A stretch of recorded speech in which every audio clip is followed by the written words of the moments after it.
ne jachung mano liwa muthende gwengo mago mag Bere North matiende ni moko embe no dhi mana kacha mar mondo mi one ane ni to ng'ama nwa campaign ne ni odhi yo machalo na wacho ni deputy president and jasiasa president and jasiasa.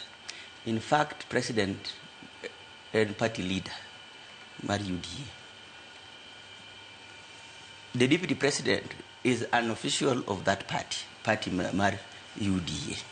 To notimo campaign ni candidate margi mar UDA.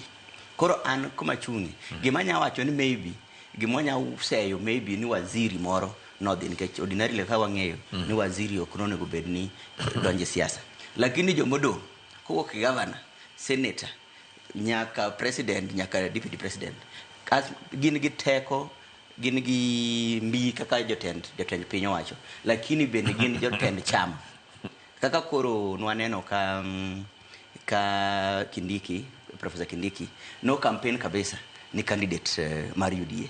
Kara wanya wacho ni kata campaigning no mar candidate no ne en gima rach. Kopo no wanya wacho ni mondo bed mondo ne nito gima no campaign ni ochopo kanye as a chief. In fact, I would not have a problem kata kano bedo chief agent mar party mare at the tallying center. Nikeche mano nuwa dugo nyaka chien bo wacho ni wan president kwanza okunyal endorse a candidate.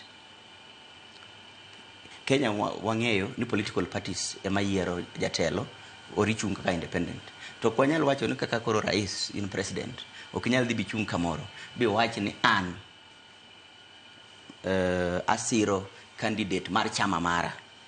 Nikitimo kamano to mbi mari kaka president dhi neno ni interfere gi elections. Adwa ni mak paro no gi kanyo mana matin awasingisi nyaka Ramogi jang no kinyima kawuono peda wamedo menyo kaka duoko ilando kuonde mano luto mbulu mopogore pacho ga adwa dhi achiel kachiel nyaka e kar chungo bura ma Magarini mane county ma Kilifi kama gie thuolo ni duoko mago maga yiero madundu